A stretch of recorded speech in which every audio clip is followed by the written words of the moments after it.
बिहार में कोरोना का कहर लगातार बढ़ रहा है। आंकड़े 20,000 के पार पहुंच गए हैं। इसे देखते हुए बिहार में आज से दोबारा लॉकडाउन शुरू हो गया है। राज्य सरकार ने कोरोना के बढ़ते संक्रमण को रोकने के लिए कई पाबंदियां लगाई हैं। धार्मिक स्थल भी बंद रहेंगे। भीड़ भाड़ वाले तमाम आयोजनों पर पूरे महीने रोक रहेगी। बाजार से लेकर पार्क तक नहीं खुलेंगे। बस सेवाओं को भी बंद कर दिया गया है। सिर्फ जरूरी काम से ही लोग आ जा सकते हैं। बिहार में 31 जुलाई तक लॉकडाउन रहेगा। बिहार में कोरोना वायरस ने वीआईपी गलियों और महलों में धावा बोल दिया है। सीएम आवास से जुड़े करीब 75 लोगों में कोरोना संक्रमण हुआ है। राजभवन के भी 3 दर्जन से ज्यादा स्टाफ पर कोरोना का प्रहार हुआ है। बिहार के उप मुख्यमंत्री सुशील मोदी के 5 स्टाफ भी संक्रमित पाए गए हैं, जबकि पटना में बीजेपी के 24 कार्यकर्ता भी जानलेवा वायरस की चपेट में हैं। बिहार बीजेपी के प्रदेश अध्यक्ष संजय जायसवाल, उनकी पत्नी और मां भी कोरोना संक्रमित मिले हैं। गृह विभाग के अपर मुख्य सचिव कोरोना की चपेट में आ चुके हैं। भागलपुर में डीएम एडीएम कोरोना से संक्रमित पाए गए हैं। पटना के एम्स में कोरोना से 2 डॉक्टरों की मौत हो चुकी है। बिहार के सुपौल में नजारा सुशासन पर सवाल खड़े करता है। सुपौल के निर्मली कोविड सेंटर में अस्पताल पानी में डूबा हुआ है। हर तरफ पानी ही पानी है। हालत ये है कि डॉक्टर को ठेले पर बैठकर हॉस्पिटल जाना पड़ रहा है। बारिश का ये पानी 1 हफ्ते से रुका हुआ है। रुका हुआ पानी कई तरह के रोगाणुओं की जड़ होता है, लेकिन कोई सुध लेने वाला नहीं। बिहार में तस्वीर देखिए, जहां भागलपुर में कोविड के शक में एक आदमी की जान चली गई। सांस की बीमारी से परेशान शख्स दवा लेने पहुंचा था, लेकिन दुकान के बाहर तड़प तड़प कर मौत हो गई। कोरोना के शक में किसी ने मदद नहीं की, न ही लोगों ने और न ही पुलिस वालों ने। उधर बिहार में कोरोना महाविस्फोट को मुद्दा बनाते हुए आरजेडी ने नीतीश सरकार पर हमला बोल दिया है। आरजेडी का आरोप है कि बिहार कोरोना से बेहाल है, लेकिन जेडी और बीजेपी गठबंधन चुनाव में लगा हुआ है। जो भयावह स्थिति जो पैदा हुई है, लोग जो है वर्चुअल रैली की चिंता कर रहे हैं। लोगों की जान की चिंता नहीं है उनको सिर्फ अपनी चिंता है, अपने चुनाव की चिंता है, अपनी कुर्सी की चिंता है। नीतीश जी को अपनी कुर्सी की चिंता है। नीतीश जी नजर नहीं आ रहे। क्यों नहीं नजर आ रहे? क्योंकि क्वारंटाइन हो रखे हैं। क्यों हो रखे हैं? क्योंकि तेजी से संक्रमण फैल रहा है। और जहां मुख्यमंत्री 10 बार चीजों को सैनिटाइज करवाया जाता है, मुख्यमंत्री आवास, जब वहां तक ये पहुंच गया तो आप समझ सकते हैं कि आम नागरिकों की क्या स्थिति होगी। ये बिहार का हाल है, जहां सरकार समझ नहीं पा रही कि कोविड के नए हब बनते जा रहे राज्य को कैसे संभाले। खुद सीएम ने पहले घर में अस्पताल बनवा लिया, लेकिन विवाद के बाद कदम पीछे खींचे।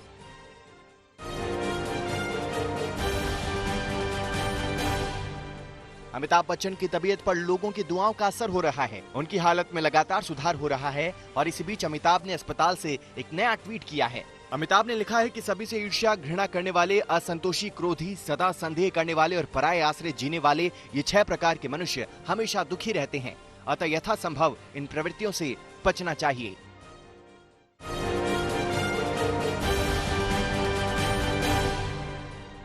यूपी के मुख्यमंत्री योगी आदित्यनाथ की सोशल मीडिया टीम भी कोरोना की चपेट में आ गई है। टीम के 2 सदस्य कोरोना पॉजिटिव पाए गए हैं। दोनों कर्मचारियों को कोविड अस्पताल में भर्ती कराया गया है। इस टीम में 22 कर्मचारी काम करते हैं। बंगाल विधानसभा में भी कोरोना ने दस्तक दी है। यहां पर एक कर्मचारी कोरोना पॉजिटिव पाया गया है। उसके बाद विधानसभा को 24 जुलाई तक बंद कर दिया गया है। सैनिटाइजेशन के बाद 27 जुलाई से विधानसभा में दोबारा कामकाज शुरू होगा। देश में कोरोना की रफ्तार कम नहीं हो रही। बीते 24 घंटे में कोरोना के 29,400 से ज्यादा नए केस सामने आए हैं, जबकि इस दौरान 582 मरीजों की मौत हो गई। देश में अब तक कोरोना का आंकड़ा 9,36,000 के पार जा चुका है, जबकि कोरोना से 24,000 से ज्यादा मरीजों की मौत हो चुकी है। हालांकि 5,92,000 से ज्यादा मरीज स्वस्थ हो चुके हैं। दिल्ली में बीते 24 घंटे में कोरोना के 1,647 नए मामले दर्ज हुए, जबकि इस दौरान 41 मरीजों ने दम तोड़ दिया। दिल्ली में कोरोना मरीजों का आंकड़ा बढ़कर 1,16,993 जा पहुंचा है, जबकि 3,487 मरीजों की मौत हो चुकी है। महाराष्ट्र में बीते 24 घंटे में 7,975 कोरोना मामले सामने आए हैं, जबकि इस दौरान 233 मरीजों की मौत हो गई। महाराष्ट्र में कुल मरीजों का आंकड़ा बढ़कर 2,75,000 के पार जा चुका है। अब तक 10,000 मरीजों की मौत हो चुकी है। महाराष्ट्र में रिकवरी रेट करीब 55% है, जबकि मृत्यु दर 3.96% है, जो चिंता की बात है।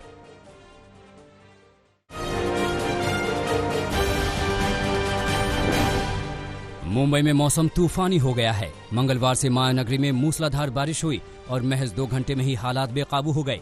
किंग सर्किल, खार मिलन सबवे जैसे लो लाइन इलाकों में भारी जल भराव की वजह से गाड़ियों का निकलना दूभर हो गया है। मौसम विभाग के मुताबिक 2 दिन तक बादल ऐसे ही बरसने वाले हैं। अगले 3 दिन में उत्तराखंड में आसमान से आफत बरसने वाली है। मौसम विभाग ने अगले 3 दिनों में भारी बारिश का अलर्ट जारी किया है। खासकर पहाड़ी इलाकों में प्रशासन को सावधानी बरतने के निर्देश दिए गए हैं। बिहार के कई इलाकों में मूसलाधार बारिश और नेपाल से आ रही नदियों में उफान की वजह से हाहाकार मचा हुआ है। मधेपुरा में कोसी नदी का पानी आसपास के इलाकों में घुस गया है। ग्रामीण बाढ़ के बीच से किसी तरह अपने मवेशियों को सुरक्षित निकालने की जुगत में लगे हैं। कटिहार में कोसी नदी ने NH 31 पर अपना रौद्र रूप दिखाना शुरू कर दिया है। हाईवे पर उस वक्त अफरा तफरी मच गई जब बाढ़ की वजह से हाईवे पर बने नए नवेले गोदाम का एक हिस्सा जमीन पर आ गिरा। नदी के तेज बहाव की वजह से हाईवे के किनारे कटाव हो रहा है और लोग दहशत में हैं। दरभंगा में बाढ़ की वजह से हालात भयावह बने हुए हैं। बचाव राहत कार्य के लिए NDRF की टीम ने दरभंगा में मोर्चा संभाला है।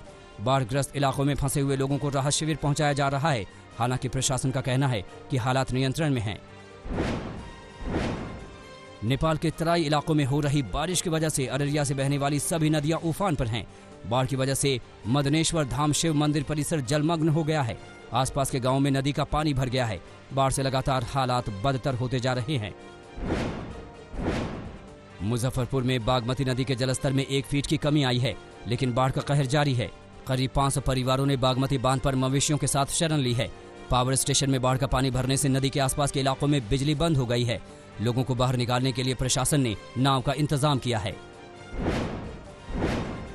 पंजाब और हरियाणा में भी नदियां उफान पर हैं और बाढ़ का खतरा मंडरा रहा है। हिमाचल प्रदेश में लगातार हो रही बारिश की वजह से घग्गर नदी का जलस्तर तेजी से बढ़ रहा है। संगरूर और आसपास के गांवों के किसान काफी डरे हुए हैं। आरोप है कि पिछले साल की बारिश से प्रशासन ने कोई सबक नहीं लिया। नदी के तटबंधों को पक्का करने का काम नहीं किया गया है। असम में बाढ़ की वजह से हालात बेहद खराब हैं। बाढ़ के पानी में डूबकर मरने वालों की संख्या 66 हो गई है। राज्य के 26 जिले पानी में डूब गए हैं और करीब 36 लाख लोग बाढ़ से प्रभावित हैं। बुधवार को बरपेटा और तर्रांग जिले में 15 मवेशी बाढ़ के पानी में बह गए। बरपेटा जिले के करीब 450 गांव बाढ़ के पानी में डूब चुके हैं। असम के बक्सा जिले में नदी के तेज बहाव में फंसा एक शख्स काफी देर तक जद्दोजहद करने के बाद बह गया। हादसा भारत भूटान सीमा पर हुआ। वहीं काजीरंगा नेशनल पार्क में बाढ़ की वजह से 66 जंगली जानवरों की मौत हो गई। हालांकि 170 जानवरों को सुरक्षित बाहर निकाल लिया गया है। NDRF ने बिहार और असम में राहत बचाव कार्य के लिए 58 टीमें लगाई हैं। NDRF के मुताबिक दोनों राज्यों में बाढ़ से हालात बेहद खराब हैं। अब तक 30,000 लोगों का रेस्क्यू किया गया है। नेपाल और चीन से आने वाली नदियां भारत में तबाही मचा रही हैं।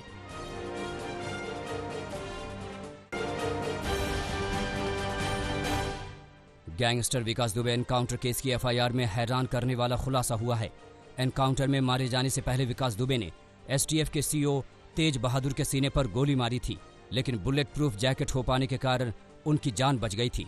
बचाव में STF ने गोली चलाई, जिसमें 5 लाख का इनामी गैंगस्टर विकास दुबे मारा गया। STF के CEO ने FIR दर्ज कराई है, जिसमें ये खुलासा हुआ है।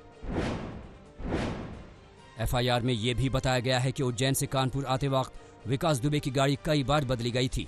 हादसे के वक्त विकास दुबे UP 70 AG 3497 नंबर की गाड़ी में बैठा हुआ था। STF के इंस्पेक्टर रमाकांत पचौरी और कांस्टेबल प्रदीप कुमार के बीच में उसे बैठाया गया था, जबकि STF की 2 गाड़ियां दूरी बनाकर चल रही थीं। कार पलटने के बाद विकास दुबे इंस्पेक्टर रमाकांत पचौरी की पिस्टल लेकर भागा था। FIR में यह भी बताया गया है कि बारिश हो रही थी और अचानक जानवरों का झुंड आ जाने की वजह से गाड़ी पलटी।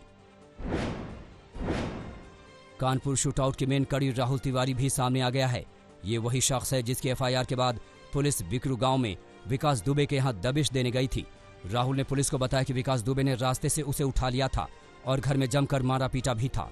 चौबेपुर थाने के निलंबित SO विनय तिवारी भी उस वक्त विकास दुबे के यहां मौजूद थे, जिन्हें गिरफ्तार किया जा चुका है। राहुल का कहना है कि थाना प्रभारी विनय तिवारी ने अपना जनेऊ दिखाकर विकास दुबे से जान बचाई थी।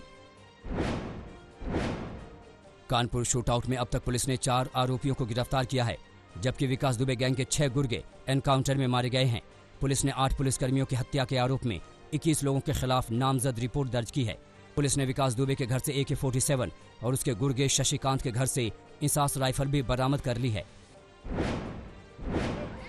खबर मध्य प्रदेश के गुना से, जहां पुलिस खुद को हर सिस्टम से ऊपर समझती है। गुना में जमीन से दखल हटाने पहुंची पुलिस ने कुछ इस कदर कहर बरपाया कि पति पत्नी ने कीटनाशक दवा पी लिया। अब वीडियो वायरल हुआ तो सरकार की नींद टूटी और गुना के कलेक्टर और एसपी को हटा दिया गया है। कीटनाशक पी लेने के बाद पुलिस बेकाबू रही। पति पत्नी को जबरन गाड़ी में बिठाने की कोशिश की गई। इस घटना का वीडियो वायरल हुआ तो देखने वाले दहल गए। वीडियो में दिख रहा था कि कैसे पति पत्नी को उनके बच्चों के सामने पीटा जा रहा था, यहाँ तक कि परिवार के मासूम बच्चों तक को नहीं छोड़ा गया।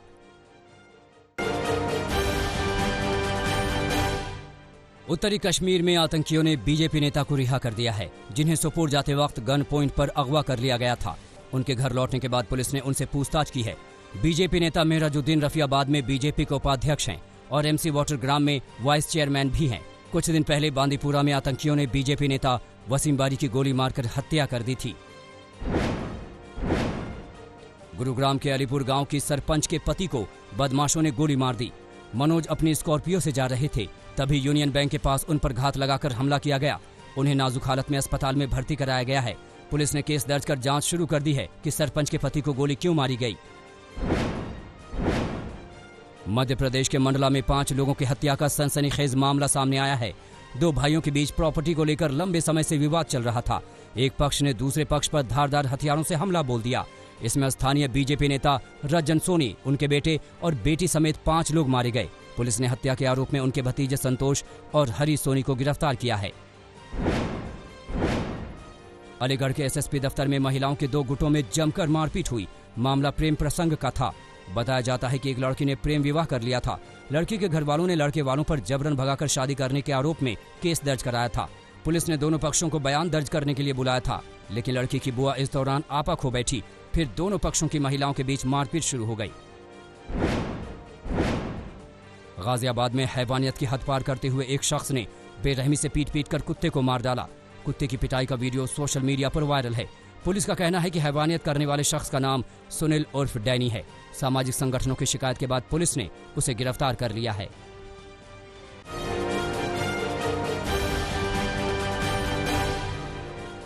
राजस्थान के बर्खास्त डिप्टी सीएम सचिन पायलट पर सीएम अशोक गहलोत ने खुल्लम खुल्ला आरोप लगाया है कि वो बीजेपी के साथ विधायकों की सौदेबाजी कर रहे थे और सरकार गिराने की साजिशें रच रहे थे।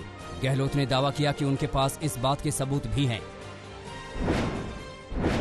हमारे यहाँ पर डिप्टी सीएम हो, पीसीसी प्रेसिडेंट हो, वो खुद ही डील करे। अगर मान लो मुझसे मोबाइल नंबर दीजिए, हमें नाम दीजिए, हमें षड्यंत्र में शामिल हो, वो सफाई दे रहे हैं। नहीं, हमारे यहाँ कोई हौसला नहीं हो रही थी।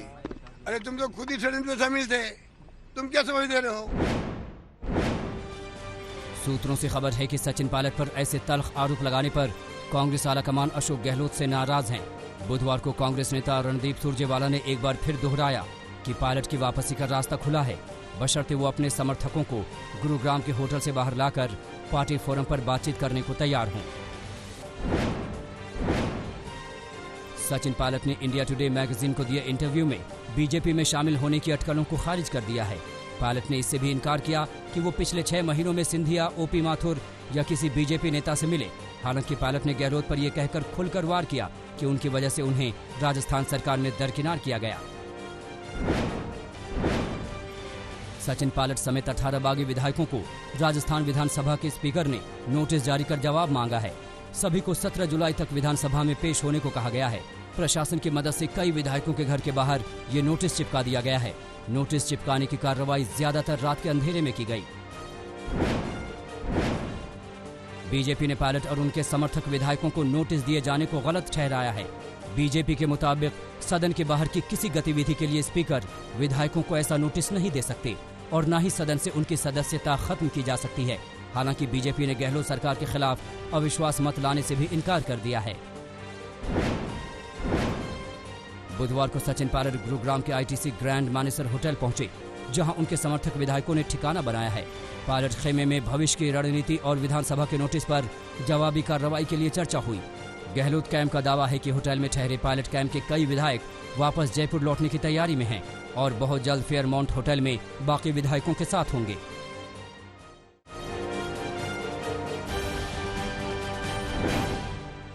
निर्वाचन आयोग ने कांग्रेस को नोटिस भेजकर राष्ट्रीय अध्यक्ष के चुनाव को लेकर जानकारी मांगी है। आयोग ने 10 अगस्त तक जानकारी मुहैया कराने का निर्देश दिया है।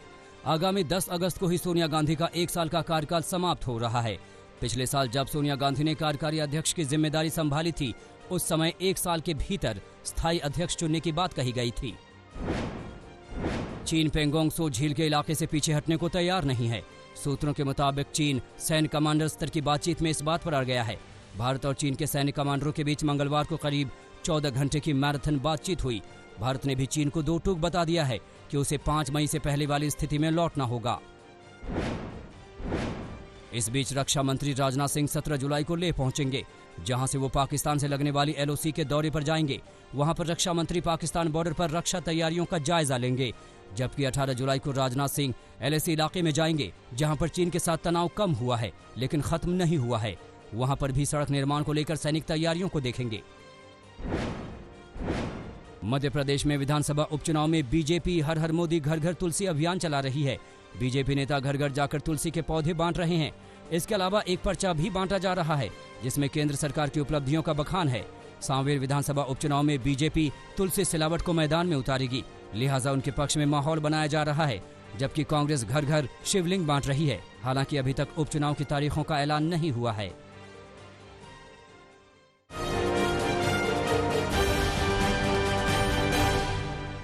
ट्विटर पर हैकरों ने आज बड़ा हमला किया। दुनिया की चंद बड़ी हस्तियों के अकाउंट हैक कर लिए गए। इनमें पूर्व अमेरिकी राष्ट्रपति बराक ओबामा, डेमोक्रेटिक पार्टी के राष्ट्रपति पद के उम्मीदवार जो बाइडेन और इसराइल के PM बेंजामिन नेतन्याहू भी हैं। इनके अलावा अरबपति कारोबारी एलन मास्क, जेफ बेजोस और बिल गेट्स समेत दुनिया के कई बड़े कारोबारियों और नेताओं के ट्विटर अकाउंट हैक कर लिए गए। अमेरिकी राष्ट्रपति डोनाल्ड ट्रंप पर उनकी भतीजी ने जमकर निशाना साधा है। एक इंटरव्यू में मैरी ट्रंप ने कहा कि राष्ट्रपति डोनाल्ड ट्रंप इस देश का नेतृत्व करने में पूरी तरह नाकाम हैं। मैरी ने एक किताब भी लिखी है, जिसमें ट्रंप के बारे में कई सनसनीखेज बातें उजागर की गई हैं। दुनिया में कोरोना वायरस का कहर लगातार बढ़ता ही जा रहा है। कोरोना के मरीजों की संख्या 1,35,00,000 से ज्यादा हो गई है, जबकि इस वायरस से 5,82,000 से ज्यादा लोगों की मौत हो चुकी है। अमेरिका में पिछले 24 घंटे में 67,000 नए मामले सामने आए, जिसके बाद दुनिया के सबसे ताकतवर देश में कोरोना संक्रमितों की संख्या 35,63,000 के पार हो गई है। संक्रमण के मामले में ब्राजील दूसरे नंबर पर है, जहां मरीजों की तादाद 20 लाख के करीब पहुंचने वाली है। कोरोना वायरस के वैक्सीन को लेकर दुनिया भर में चल रही रेस अब फुल स्पीड में है। अमेरिका की बायोटेक कंपनी मॉडर्ना ने वैक्सीन के सफल ट्रायल का दावा किया है। अमेरिकी राष्ट्रपति की माने तो 45 लोगों पर इस वैक्सीन को बिल्कुल सफल पाया गया है। ट्रायल का अगला चरण 27 जुलाई से शुरू होगा, जिसमें 30,000 लोग शामिल होंगे। दक्षिण अमेरिकी देश बोलिविया कोरोना की जबरदस्त मार झेल रहा है। एक तरफ कोरोना मरीजों की संख्या बढ़ती जा रही है, तो दूसरी ओर लोग पाबंदियों का विरोध कर रहे हैं। राजधानी ला पाज में हजारों की संख्या में प्रदर्शनकारी सड़क पर उतरे और लॉकडाउन के खिलाफ जमकर प्रदर्शन किया। लोग मास्क लगाकर प्रदर्शन में शामिल हुए। इजराइल में प्रधानमंत्री बेंजामिन नेतन्याहू के खिलाफ एक बार फिर जोरदार प्रदर्शन हुआ। हजारों की संख्या में लोग सड़क पर उतरे और उनके खिलाफ नारेबाजी की। प्रदर्शनकारी नेतन्याहू को पद से हटाने की मांग कर रहे थे। इस दौरान पुलिस और प्रदर्शनकारियों के बीच जमकर झड़प भी हुई। इजराइल के PM भ्रष्टाचार के आरोपों का सामना कर रहे हैं। दक्षिण चीन में लगातार हो रही बारिश से अब बांधों का पानी भी ओवरफ्लो होने लगा है, जबकि कई इलाकों में बाढ़ से स्थानीय लोगों की मुश्किलें पहले से ही बढ़ी हुई हैं। अब तक 141 लोगों की जान जा चुकी है और लाखों लोगों को सुरक्षित स्थानों पर पहुंचाया गया है। ब्राजील के दक्षिणी समंदर तट पर सर्फर और तैराक उस समय चौंक गए जब उन्होंने दुर्लभ एलिफेंट सील को देखा। इस दौरान कुछ लोगों ने उसकी तस्वीरें भी कैद कर ली।